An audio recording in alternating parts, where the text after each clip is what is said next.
Hola, bienvenido a tu canal de matemáticas y de física. Esta es una secuencia de videos del curso de física electrostática. Abajo en la descripción del video te dejo el link de mi página web, donde puedes ver en orden todos los temas del curso de física electrostática. Estamos todavía en un ejemplo de la ley de Coulomb, como se ve acá, y vamos a utilizar la ley de Coulomb para determinar las fuerzas que actúan sobre una carga, de tal manera que las cargas eléctricas, es decir, van a ser tres, forman un triángulo equilátero. Soy el profesor Carlos Velázquez y bienvenido a esta clase. Bueno, la situación problema dice: las cargas puntuales se colocan en las esquinas de un triángulo equilátero, como lo vemos aquí en la figura. Calcule la fuerza eléctrica sobre la carga de 7 microcoulomb. Cuando vemos este μ, es microcoulomb. Micro es por 10 a la menos 6, muchachos. Entonces vemos de que tenemos un triángulo equilátero. Veo tres cargas, dos positivas, una negativa. La distancia entre las cargas es la misma porque forman un triángulo equilátero de 0.5 metros. Bueno, entonces en primera instancia vamos a ver que en esta carga, solamente en esta carga, muchachos, en la que vemos acá positiva en la parte superior, que es lo que nos está pidiendo el ejercicio, vamos a ver de que aparecen dos fuerzas. Una fuerza que la hemos representado de este color como azulito, que es debido a la carga de 2 microcoulomb. Como las dos cargas son del mismo signo, son positivas, la carga de 7 microcoulomb experimenta una fuerza de repulsión en esta dirección. Ahora, esta misma carga, la de 7 microcoulomb, experimenta una fuerza de atracción hacia la carga de 4 microcoulomb, que la hemos llamado fuerza F1. Entonces hay una fuerza de atracción hacia acá y aquí hay otra fuerza de repulsión. Esta sumatoria de fuerza nos va a dar una fuerza resultante, que es lo que nos están preguntando. Tenemos que hallar esa fuerza resultante, muchachos, que es la pregunta, si no estoy mal, creo que nos dice acá. Calcule la fuerza eléctrica sobre la carga de 7 microcoulomb. Entonces, como es una fuerza, pues tenemos que calcular la fuerza resultante, su magnitud y su dirección. Vectorialmente hablando, vamos a colocar sobre el centro de la carga de 7 microcoulomb un plano cartesiano. Va a ser mi plano que está ahí. Los ángulos de un triángulo equilátero son ángulos de 60 grados. Entonces, este plano, este de acá, va a dividir ese ángulo en la mitad. Profe, ¿cómo sabe que va a dividir ese lado justo a la mitad? Porque este es el eje Y, que es perpendicular al eje X. Como es perpendicular al eje X, este segmento, como es paralelo a este, también es perpendicular. Por lo tanto, la altura está en el eje Y. Y en un triángulo equilátero, muchachos, la altura también es bisectriz. Entonces divide el ángulo a la mitad. Entonces estos de acá van a valer de a 30 grados, como se logra ver en la imagen. Este ángulo de acá va a valer 60. Es muy importante los ángulos, muchachos, para la descomposición vectorial de las fuerzas. Profe, ¿cómo sabe usted que ese ángulo vale 60? Bueno, porque como el eje Y y el eje X son perpendiculares, forman ángulo de 90. Como este ángulo ya mide 30 que vemos acá, es decir, la fuerza de F1 con el eje Y forma un ángulo de 30 grados, pues me faltan 60 para completar los 90 grados. Ese ángulo de 60 nos vamos a dar cuenta que es muy importante. Profe, ¿cómo supo que ese ángulo era de 60? Bueno, esta línea, toda esta línea va a formar un ángulo de 180 grados, porque va a formar un ángulo llano. Es una línea recta. Y dado que aquí tenemos 60 y tengo otros 60, son 120. ¿Cuánto me falta 120 para 180? Otros 60. Entonces tengo mi ángulo de 60 grados acá. Esos ángulos son muy importantes. Esta fuerza F2 va a formar un triángulo rectángulo cuyo ángulo de acá es de 60. El cateto adyacente, la fuerza F2 en X es F2 por coseno de 60. Y la fuerza en Y es la magnitud de la hipotenusa por seno de 60. Bueno, la fuerza F2, como lo vemos aquí, vamos a ponerlo acá más grande. Esta fuerza F2, como la vemos aquí, muchachos, por descomposición vectorial, es F2 por coseno de 60 más F2 por seno de 60. Entonces lo primero que tenemos que hallar, muchachos, es el vector F2, efectivamente.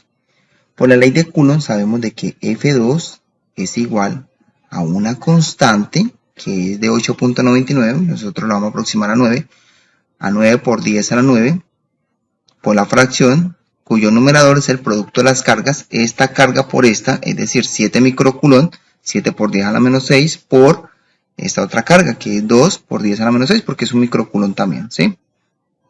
Dividido en la distancia al cuadrado, como se logra ver acá. La distancia es 0.5 al cuadrado. Bueno, haciendo esas operaciones matemáticas, 9 por 7 por 2 me daría 126. 10 a la 9 por 10 a la menos 6 por 10 a la menos 6 daría 10 a la menos 3. Sobre 0.5 al cuadrado me daría 0.25.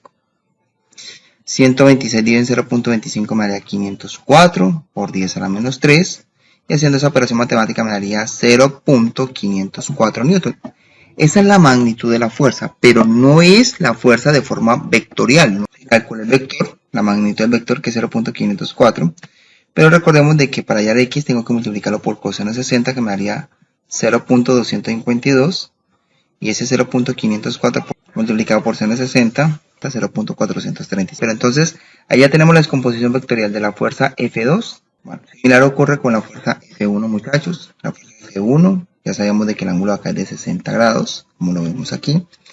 Y la fuerza F1 en X siempre va a ser la fuerza multiplicado por coseno de 60. Siempre que formamos el ángulo con el eje X, el cateto adyacente siempre lo vamos a hallar con la hipotenusa multiplicado por coseno del ángulo, obviamente. Y la hipotenusa, el cateto opuesto, perdón, sería la hipotenusa multiplicado por seno de 60. Profesor, porque aquí le ponen menos. Entonces, este menos es porque el vector apunta hacia abajo. Por eso va de forma negativa. Entonces, la fuerza de F1 de forma vectorial, como se logra ver acá. Entonces, la fuerza de F1 sería F1 por coseno de 60 en I. Sabemos de que ese vector apunta hacia la derecha, positivo. Y, como habíamos deducido hace un momento, ese vector en Y es negativo, entonces por eso va menos acá. Entonces sabemos por la ley de Coulomb que la fuerza electrostática es la constante electrostática, que es de 8.99, aquí lo aproximamos a 9 por 10 a la 9, por el producto de las cargas, que esta carga es de 7 por 10 a la menos 6, porque 7 microcoulomb, multiplicado por esta carga que es 4 microcoulomb. Profe, esta carga aquí es negativa, ¿por qué no lo pone negativo? Porque esos signos me sirven para yo determinar hacia dónde va el vector. Pero no lo coloco acá porque yo quiero calcular la magnitud del vector. Entonces la magnitud es algo positivo. 9 por 7 por 4 me daría 252. 10 a la menos 9 por 10 a la menos 6 por 10 a la menos 6. Se suman los exponentes. Daría 10 a la menos 3 dividido en 0.5 al cuadrado, 0.5 por 0.25, que me daría 0.25. 252 dividido en 0.25 me daría 1008 por 10 a la menos 3, que eso me daría 1.008 newton. ¿Sí?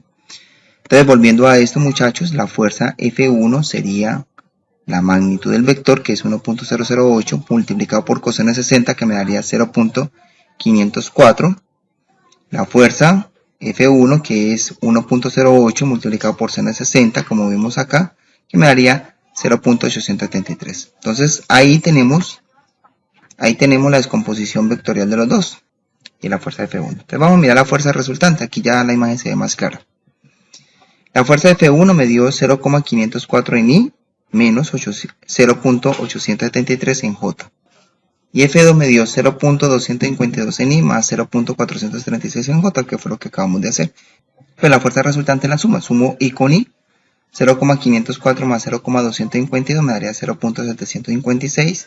0.873 negativo más 0.436 positivo me daría menos 0.437. Recuerden que se restan los valores absolutos y se deja el signo del mayor. Entonces, esta sería la fuerza resultante, que dentro de mi sistema de referencia de forma muy incipiente sería el vector que vemos acá de morado. Gráficamente hablando, aquí hay un X, que es el X de este F2, y aquí vemos otro X del vector rojo, F1. La suma de esos dos vectores en X se ve acá, crece. Pero en Y, un vector apunta hacia arriba, el otro vector apunta hacia abajo. La resta me dio esto de acá. Quiere decir que el vector F1 tiene mayor fuerza en Y que F2. Por eso cuando se hace la resta me da este vector que vemos acá. Entonces, ese vector nosotros ya sabemos sus componentes. Sabemos su componente en X y sabemos su componente en Y. Bueno, para determinar la magnitud de un vector, muchachos, que este es el vector que nos dio resultante, sabemos de que la magnitud se aplica al teorema de Pitágoras. Raíz cuadrada de esta componente al cuadrado más esta componente al cuadrado. 0.756 elevado al cuadrado es multiplicar ese número por sí mismo, me daría 0.571. Y este número multiplicado por sí mismo me daría 0.191. Sumo esos números, le saco la raíz cuadrada y me daría un valor de 0.873. Entonces, para ser un poco más claro, la magnitud de este vector es de 0.873, que vectorialmente hablando quedaría en X de 0.756 y en Y menos de 0.437.